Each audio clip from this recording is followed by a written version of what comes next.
Welcome back into Basketball by Association. It's your BbA Bite, your midweek chow down on the association.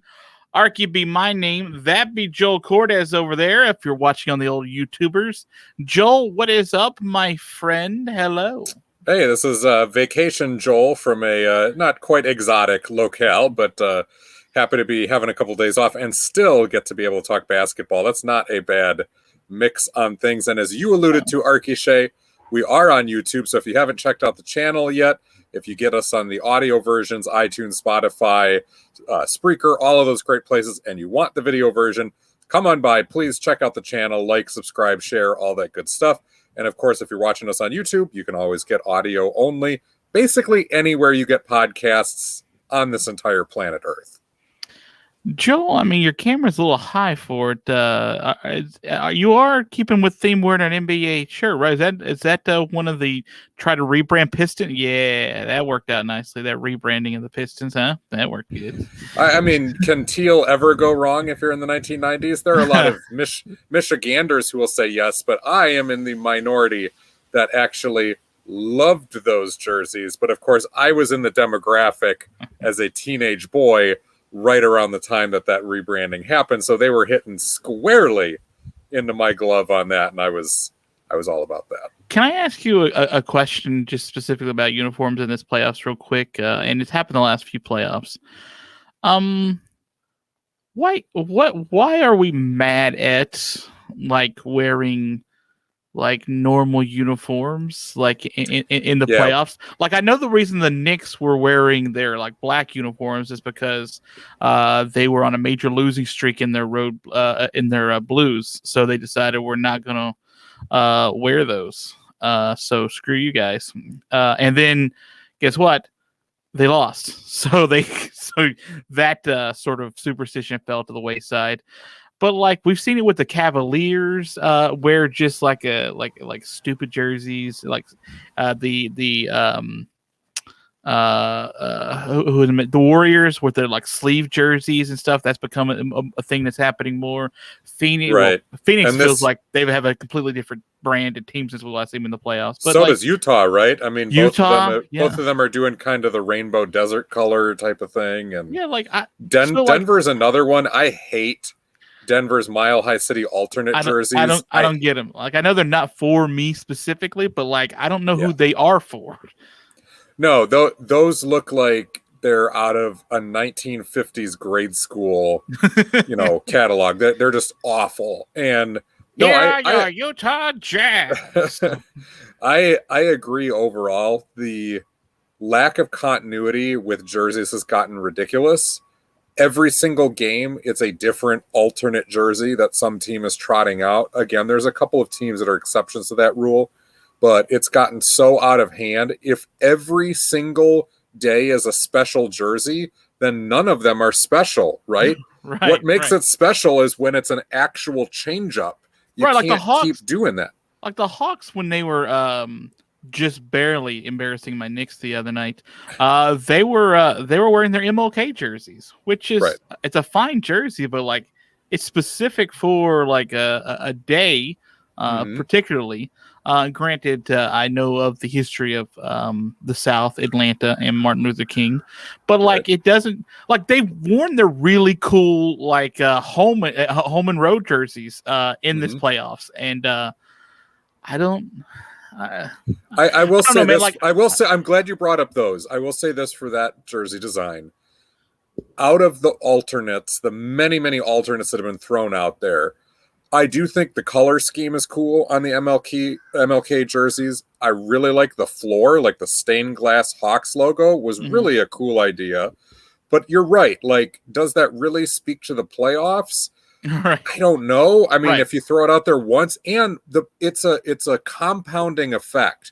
I can't feel that those Hawks jerseys are special when every single other team around them that I see in the playoffs is trotting out also some special jersey. Like, if you want to really dig in and go, yeah, those Hawks jerseys are sweet, don't give me the Mile High crap jerseys for the second year in a row. Like, yeah, let's get back to some continuity on this. Like the Clippers were wearing like their Grand Theft Auto Clippers Yes, jerseys. I hate those. It's like, what is happening? Like, listen, I'm not the Clippers into the most iconic logo. I get it, and it's not the most iconic color scheme, but actually, a couple of games. Go back in their history to the San Diego Clippers, and those are some sharp jerseys. You got like powder blue with like an orange and white color scheme, and they've teased those a couple times before with like nautical themed jerseys, but that's like a unique color scheme that nobody's really doing. And you could go back. I know they don't really have a lot of history in San Diego, obviously, but go back into something like that instead of, you're right, these try too hard, either corporate Microsoft logo, which is what the Clippers were the last couple years. Like, it needed the little paper clippy guy from the 90s with it. Or how can I help you? Yeah, or the Grand Theft Auto jerseys are awful. And it's similar to that. Like, I know there's a fair number of people who like the Brooklyn Nets. I think it's boring in all black and white. And it's a testament, and maybe this is my old man yells at cloud moment, but I think it's a testament to how bad their color scheme and jerseys have been when I go, you know what? The 90s tie-dye blue uniforms that they trotted out as an alternate this year, those were way more fun and looked better, and I would ride and die with those things rather than like the subway wall lining court that they're doing right now. Like, it's trying so hard. Yeah. So some of the alternates are fine. Like, I mainly looked forward to the Knicks coming back to the playoffs so I could see playoff atmosphere, Knicks in their playoff atmosphere, jerseys home and road. And I've seen the whites, they're fine. It's just like they were just not going to give me the blues, and I'm not going to get the blues when Atlanta's wearing their blacks. So like the MLK special jersey. So it's like, listen, the Knicks are getting their butt kicked, whatever. Like, can I just get some enjoyment out of this? Like, can we change a halftime or something? Would that be nice? Like, you have to think that critical mass is going to be reached at some point here, but maybe if they're right, if they're able to sell all these different varieties and they've got some sort of, deep matrix calculation they've used to show we actually gain some more out of this by doing it, then they'll do it. We were going to start this thing off by talking about, Dame Lillard and his double overtime awesomeness, even though they lost the game. But I think we got to start with the Boston Celtics, don't you? The Celtics, who are now out of these year playoffs because Brooklyn played around with them in Game 5 and then took it serious in the fourth quarter, pulled away finally from the Celtics any kind of breathing room that they needed. They could not get anymore. They added on to, did Brooklyn. And Boston has said, okay, 18 years is enough for Danny Ainge. Danny Ainge, you are hereby retired as the GM and president of basketball operations. Brad Stevens, you are no longer the coach, but you're now the GM. How about that? So, Joel, let me just give the floor to you. We've hinted at these changes that might happen this entire season. Not quite this iteration is what we were thinking might happen. No, we thought it would be more likely that Stevens got fired and Ainge tried to save his job, or that there was a full house cleaning and they both got fired. It depends on who you want to believe, that Ainge was being pushed into retirement now, or that he chose, as he said in his press conference, of his own accord, that it was time. But regardless, I think the consensus is that it was time. Ainge's time had come. They had been treading water here for a couple of years, despite having contender aspirations. And there has been something difficult with them when it comes to landing free agents. And even when Ainge, who did a great job in stockpiling draft capital, when he turned that draft capital repeatedly into big-time trades, the assets that came in then didn't stay. A lot of them have moved on in free agency once they had a choice. And it's starting to be enough of a trend here. Plus, there was still the feeling that he wasn't being aggressive enough when it came time to trade deadlines and that sort of thing.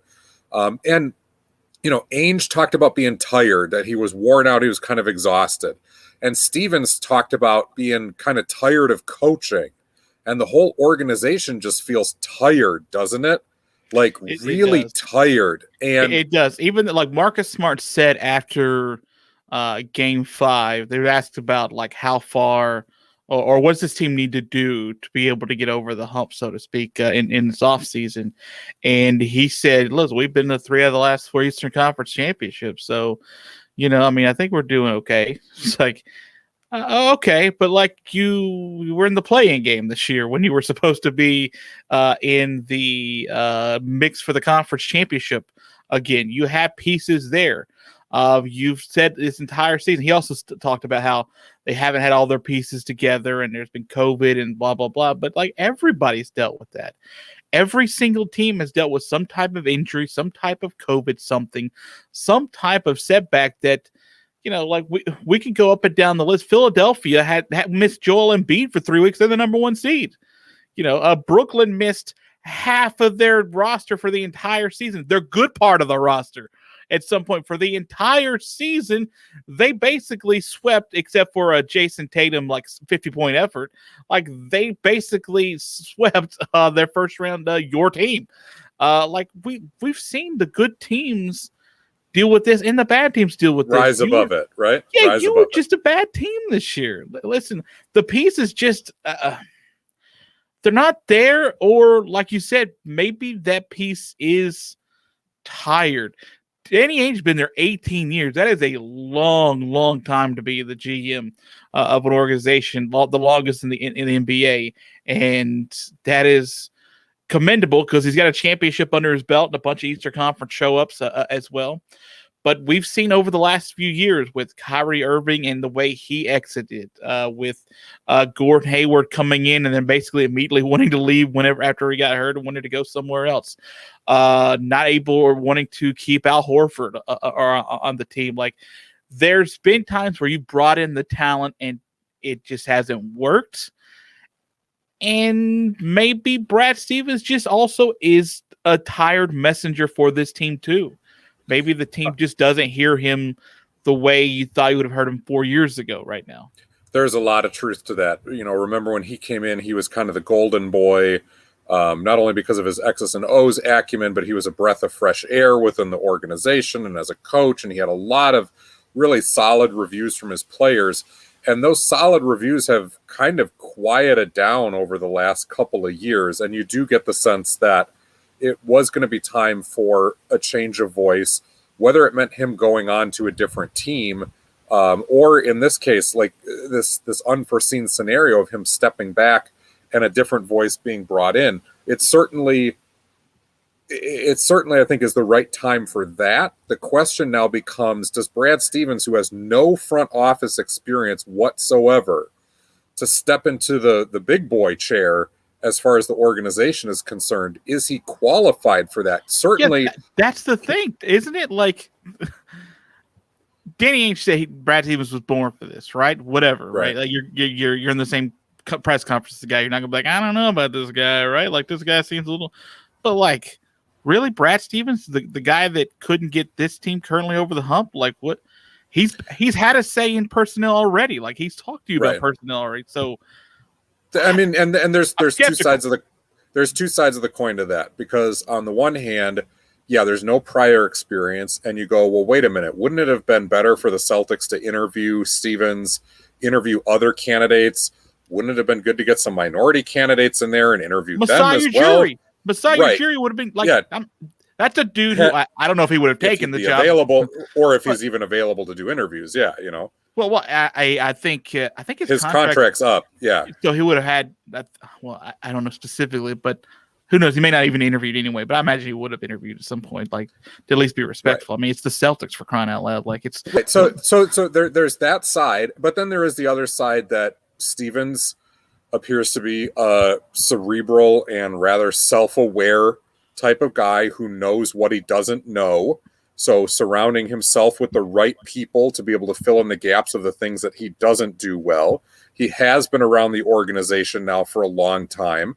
He's been under the observation not only of ownership, but of Ainge and of lots of other people. So certainly they're not going in blind, just handing this guy like the reins straight out of college. It's not like Rick Pitino coming to the Celtics when he didn't. He got all of that power and wasn't prepared for it. So Ainge has been apprenticing under this, and they certainly know more about it than we do, but it's a little eyebrow raising. There's a lot of unknowns with this step for an organization that really feels on the brink of this could backfire and they slide into obscurity hard, or maybe this is just kind of the passing of the baton that takes them to that next step and next voice that they needed.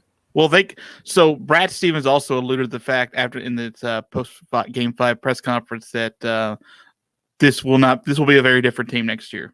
And I think sort of despite whether or not he was going to be the GM or not, and Danny Ainge could have stayed the GM or whoever, that was probably good. The writing was on the wall for that. There was going to be some changes. Marcus Smart's name is a very interesting one to be paying attention to for this. Yeah, he's all over the place.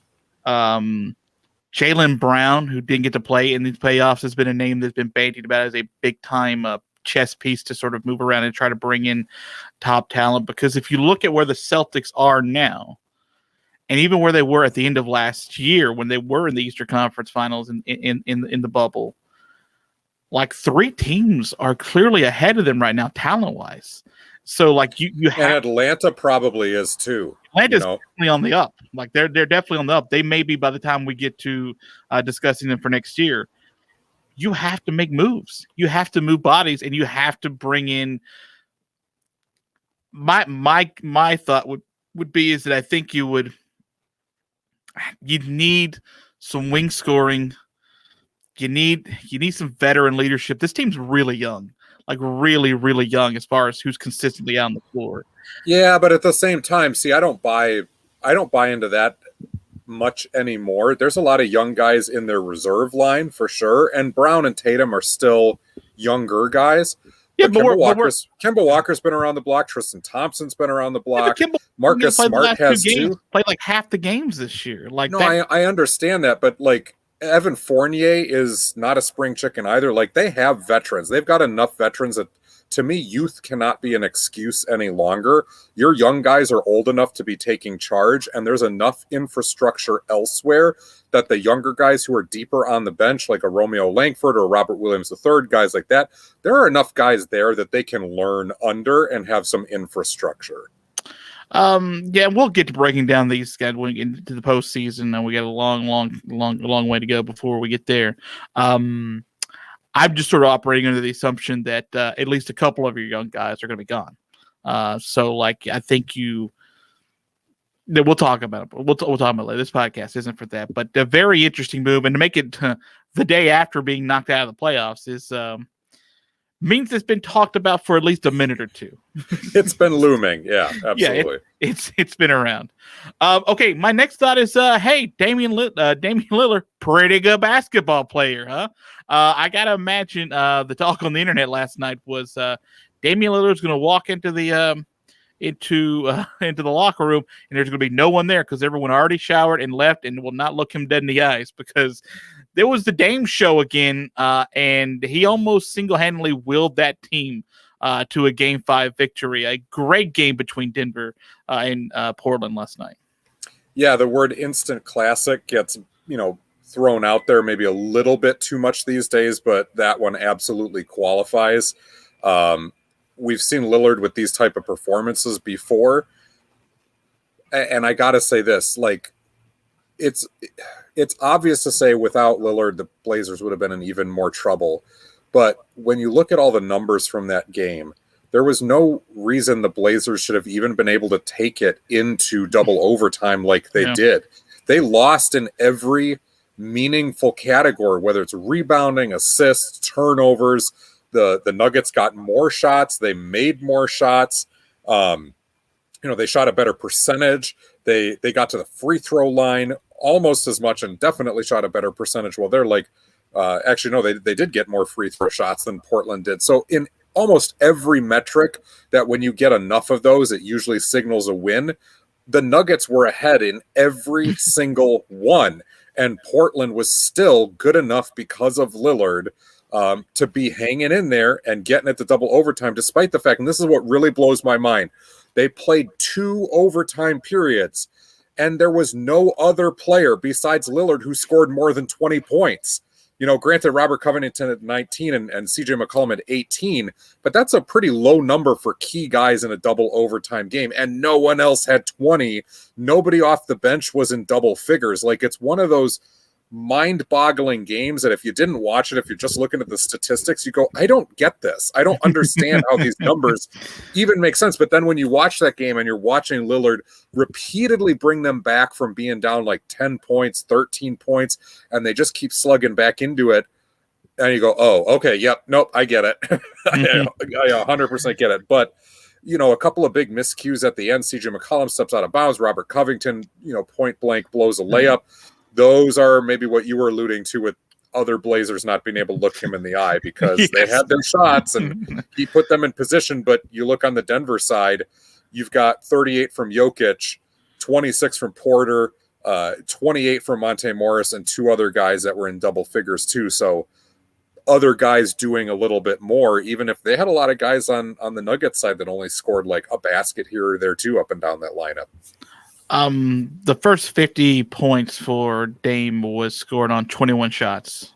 Just stupid. Just stupid. 12 threes made. He's got the record for that. Especially when he is the absolute focus of the entire Denver defense. It's not like, the random Corey Brewer game where he gets 50 points because no one was paying attention to Corey Brewer. Like, everyone is paying attention to Damian Lillard the entire time, and he's still doing that. There's a great moment that was captured by the broadcast where Damian Lillard gets off a screen and shoots up a three, and he misses, and you see Austin Rivers put the prayer hands up and said, thank God, because it was that kind of night for Damian Lillard. And I'm sure Austin Rivers and company were like, dude, what do we got to do, man? Like, we're beating him in every category except for him.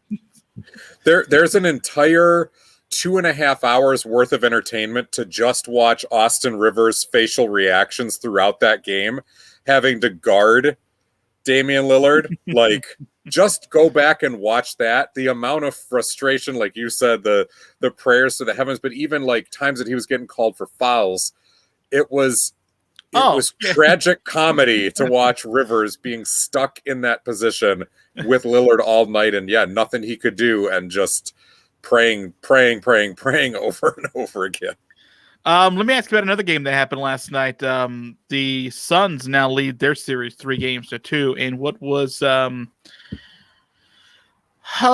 nicely put, a rough outing for the Lakers in game 5.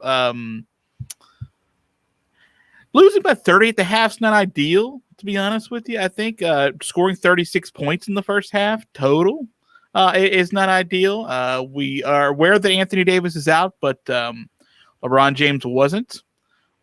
Chris Paul wasn't completely there. And other players for the Lakers are allowed to score at times. So what do we make of the Lakers superstar struggles in game 5, and what do we think that means for them going forward? LeBron didn't have a terrible game, but he didn't have a LeBron type of game, and that's what they were going to need. Especially when he makes a statement, these shoulders were created to carry a team in moments like this. Why would you even 24 points and 7 assists and 5 rebounds is good for most NBA players, but you're not most NBA players. And let's be real here, when the rest of your starting lineup around LeBron scores 11 points total, your starting backcourt has 0 points for the entire game. Dennis Schroeder and Kentavious Caldwell-Pope went 0 of 10 for the game. Markieff Morris gives you 4 points in 10 minutes as a starter, and Andre Drummond gives you 7 points and 13 boards. Like, there's a lot of fingers to go around and be pointed, including at LeBron, but the rest of the supporting cast didn't really do much here. And to me, what this shows is something that we had been talking about for a while with these Lakers, that like the Nets and like a couple of other teams that have dealt with a lot of roster turnover and big name acquisitions, but then a lot of injuries compounded by that, there was the worry and the danger that they were going to get into situations where not having chemistry built up and that reliability was going to come back and bite them. Certainly when a team is at full strength and you've got Anthony Davis on the floor and you've got LeBron healthy and so forth, they draw so much attention, and their talent covers over such a multitude of basketball sins that you can get away with a whole lot. But you take Anthony Davis out of that equation, and suddenly you see once again the lack of chemistry that the Lakers show on defense right now, and being able to close out, especially a team like Phoenix that really took advantage of it. Chris Paul looked a little bit healthier. They were able to collapse that defense repeatedly. Every time the Lakers tried to double team, it was a step slow, and the Suns sent a cutter from the backside over and over and over again. And Booker or Ayton or whoever was being double teamed, Chris Paul certainly, they find the open man. It results in a dunk or a mid-range shot. And it was just really good basketball by Phoenix, and the Lakers do not have the foot speed to overcome that, and they don't have the defensive reliability that comes from chemistry. They've got the wingspan, but without Anthony Davis, I mean, that's a whole lot of talented wingspan that makes other people around him better because of how good he is, and he ain't there. I think the Lakers are cooked. I'm going to be honest with you. I gave too much credence to the fact that these guys may be able to just sort of turn it on, that they sort of slow played the season. Then the slow playing of the season turned into, oh crap, here come injuries at the end of the season. And that's not slow playing it. That's not being able to play together. That's injuries hampering how someone can play. LeBron can't get past anybody. Like LeBron has lost a step because of this injury right now. He needs time to rest. Like in the offseason, I should say, before we can see if he's fully healed. He's not ready. He's not ready to sort of put the team quote on his shoulders that were built for this. He can't do it, especially without Anthony Davis. I've been impressed by the moxie of the Phoenix Suns. I've been impressed by, even with a hampered Chris Paul, how much he sort of settles that team into a good offensive rhythm more times than not. I've been unimpressed with the Lakers having to struggle so much every single possession. It's a grind, and I don't think that they're prepared to grind it out for 7 games against Phoenix and then another 6 or 7 games in the next series. I think the Lakers are going home in this series. I think Phoenix, I worried about the youth and them not being there before, and they may not win the championship, but I think they're going to get past the Lakers. The Lakers look old, slow, and not very cohesive right now, and that is a really, really tough assignment. I agree with everything you've said, but the one caveat to all of this is that Game 6 is going to be the toughest game for this Phoenix Suns franchise, this iteration of the franchise, because a closeout game against the defending champs, and there is that pressure behind it, and you haven't been in that type of situation before. You don't really know what it's like even to blow that kind of situation, or to know that if you let a team off the ropes and let them get you into a Game 7, bad things can happen when that doubt has creeped in and suddenly you're up against a veteran unit that doesn't really seem to have as much pressure on them anymore. And so there is a distinct possibility of that happening. We've seen that happen over and over and over in NBA history. So we're going to see about that moxie with the Suns. We're going to see about their ability to take advantage of an opponent's weakness, because that's what they've done the last couple of games. But let's keep in mind, too, that when the Lakers were fully healthy, yeah, they lost Game 1, but fully healthy, they went up 2-1 in this series. They are still absolutely dangerous despite how bad they've looked.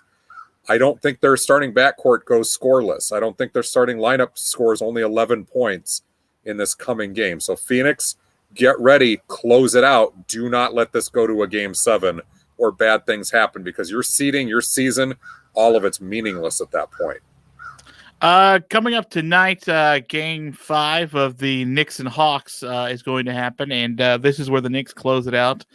Sorry, that's what I was hoping before the series. If they close it out, you're going home a sad man, because they closed themselves out.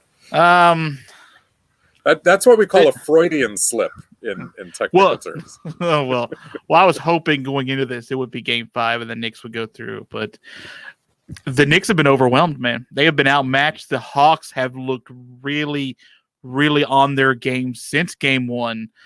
They have defensively held up. The Knicks have not been able to get any type of good offensive possessions, especially when it counts for the most part, outside of their comeback late in game 2. This has been a missing offensive unit the entire series, Joel. And Julius Randle has played okay at times and has played awful for the majority of this series. Julius Randle is giving forearm shimmies when his team's down 15 in the fourth quarter. This is the Julius Randle we're seeing now, what most people thought Julius Randle was going to be and why the league almost gave up on him. The Knicks are do or die right now to go home. Do you think the Hawks close it out? Because this series has been almost all Hawks. The Hawks took the physicality of the Knicks, and they haven't necessarily equaled it, but they've matched it often enough to where the Knicks are not pushing them around. The Hawks are going, you're gonna chip us every time we're in the lane. You're gonna push and shove. We're gonna do that too. We can play that way too. And they have just flat out. It's as simple as this: they have more shot makers than the Knicks do. They have 10 more shot makers than the Knicks do when it really gets down to it, and then are athletic enough up front with John Collins and Clint Capella, who we talked about at the beginning of this series. Those are long-armed, bouncy guys, and they were going to pose a bit of a problem for Julius Randle. We even foresaw that at the beginning of the series, because when the double comes, you're going to have that shot blocker, you're going to have that length there that has stymied Randle. The Hawks have played physical enough. Their shooters are hitting shots. Trey has been very good. I do think the Knicks can get one more game here. I think going back home, they probably prolong this series and make it go 6. This is a surprise to me. I picked New York as well for this one. But the Hawks, like you said, they look ahead of schedule. They have not been fazed by the moment.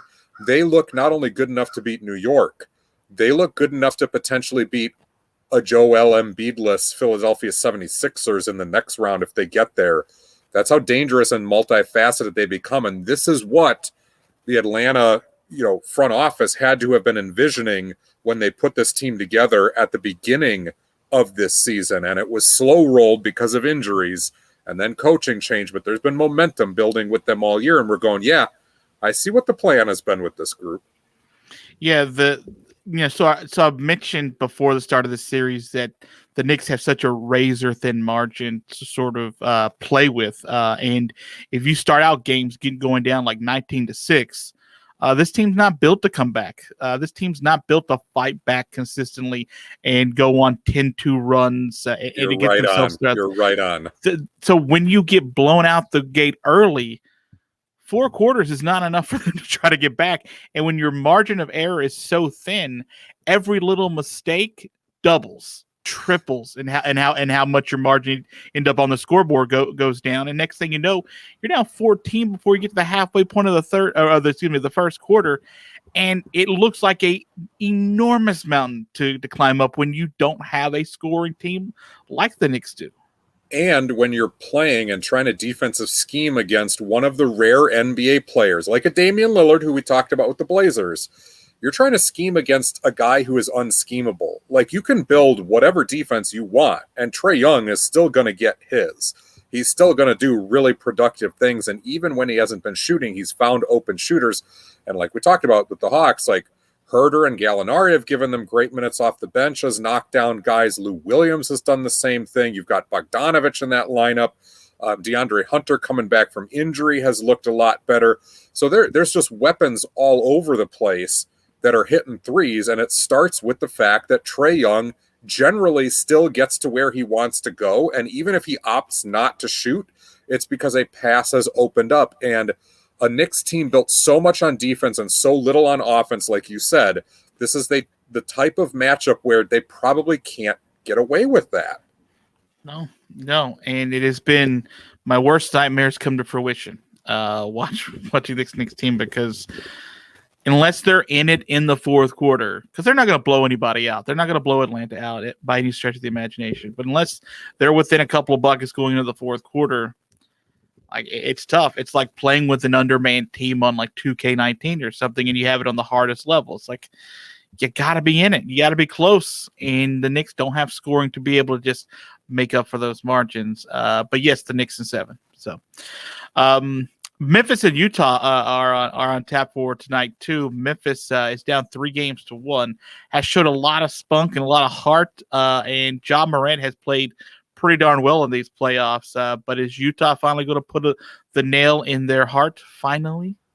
I think so. We called this at the beginning and said that was a type of series where, somebody could come in and steal a game one from a number one seed. There was a lot of extenuating circumstances. You can go back and listen to our last couple episodes to hear all about that.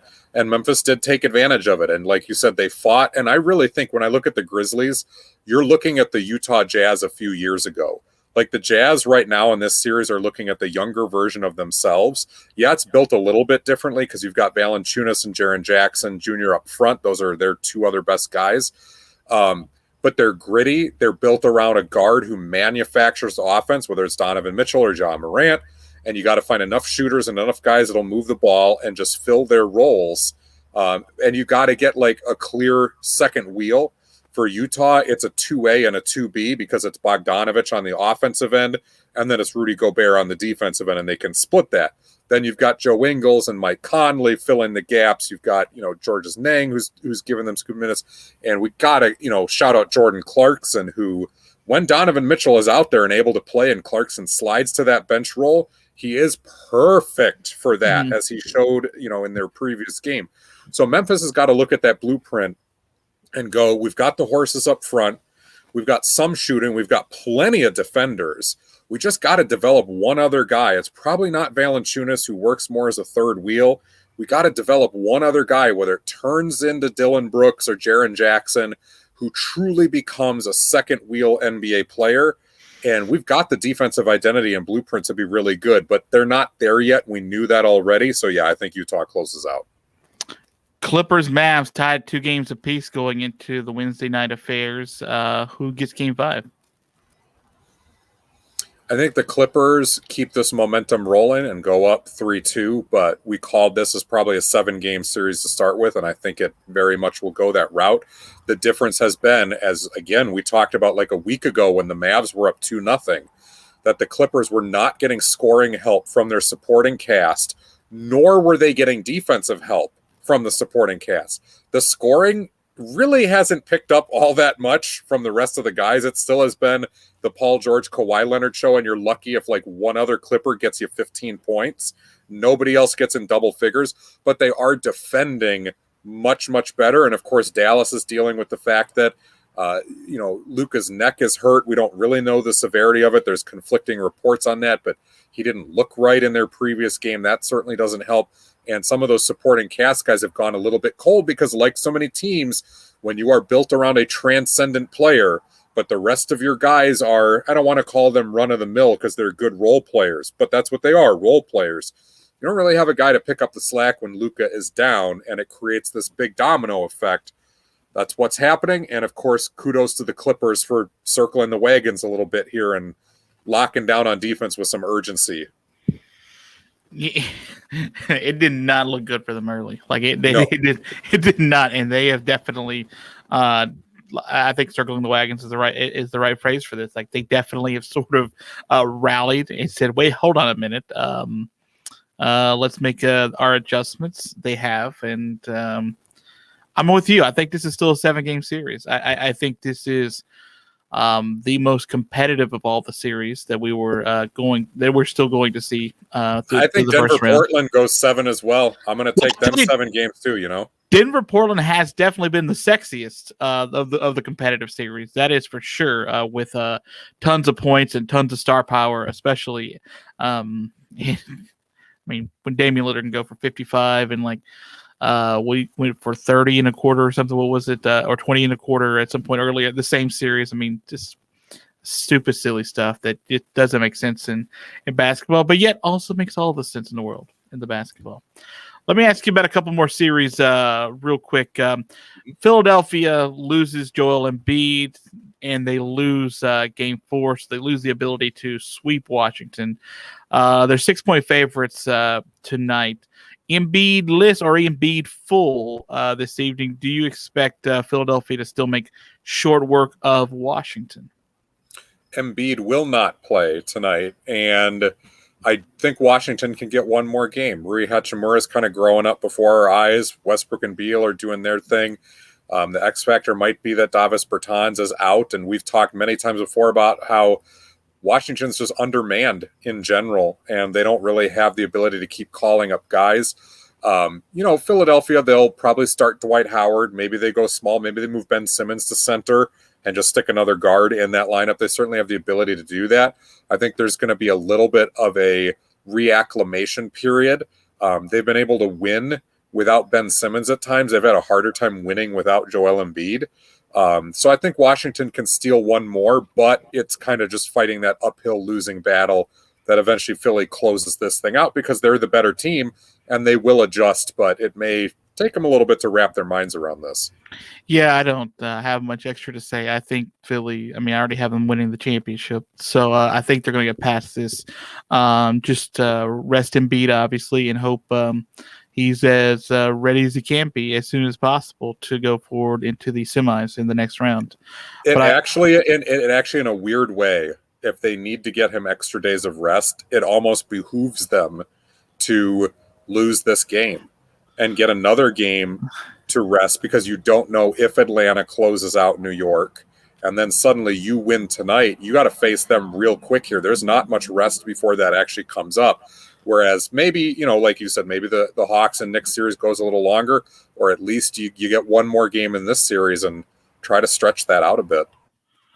Let me see what time the games are. No, Washington and Philly play they tip off a half hour earlier, so they can't just sort of scoreboard watch and see how that game's going. Okay, last one I want to ask you about is the last other series that is sort of wrapped up, but I wanted to ask, it's old, but we haven't spoken since last Wednesday because of Memorial Day and the travel for all of that and the family time. How impressed were you that Milwaukee was able to make such short work of Miami in this series? Very impressed. It's certainly hard to tell, was Miami that much of a shell of itself, or is Milwaukee truly championship material? We'll find out in this next round when they play the Nets. But the Bucks did everything they had to. They had a defensive identity. They were gritty. They went punch for punch with Miami. The shot makers were doing their thing. Losing Dante DiVincenzo is a little bit troublesome. And because the question now goes, all right, they're going to sit and rest for a little while. Does that mean Bryn Forbes is going to cool off? Because he was an absolute flame thrower in that series. They're going to need to be able to keep doing that sort of thing. But I think Miami was better equipped to guard Giannis than Brooklyn will be. So in that regard, Giannis, who struggled a little bit at times, but was making the right play and was really helped out by Drew Holiday and other guys like Forbes making their shots, we might see Giannis get free a little bit more in this coming series. And maybe the other guys don't have to be so hot, but it's going to be a battle of equals. That's absolutely, for certain here. I'm looking forward to it. We still have 6 of the 8 series still going forward. Only Brooklyn and Milwaukee have punched their ticket through. That's right? I got that right. Yeah, the other 6 series are still going on. I've enjoyed the first round so far. I have. There's been a ton of storylines, whether it's fans throwing popcorn or Damian Lillard going for 55 We points. don't want those storylines, by the way. Those ones, fans, knock that crap off. We don't want those storylines. Yeah, that's fair, I guess. Kyrie Irving stomping on the eye of the Celtics logo and getting nothing for it. Not one hard foul, not one side eye, nothing. I thought Marcus Smart, if he had to have seen it by the time they played Game 5, would have done something. Maybe he knows he's leaving. Maybe Smart knows he's not going to be a Celtic anymore, and it doesn't matter. It doesn't matter. It doesn't matter. You're still playing in the playoffs. Like, you can still endear yourself to Boston fans. Still like him. So I don't know. I guess it's not nearly as fun when you are hard fouling a guy in Brooklyn for your Celtics team for a what do they call it? A transgression that happened in Boston as opposed to Brooklyn, but whatevs.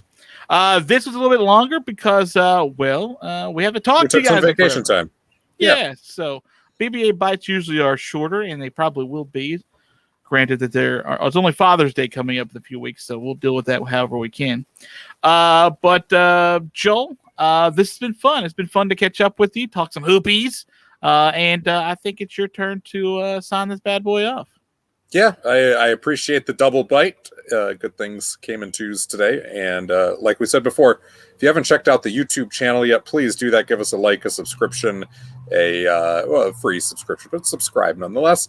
Share all of that good stuff. And you can find us on audio, Spotify, and Spreaker and iTunes and all that stuff for the versions of that. Check us out over there. And sayonara, everybody.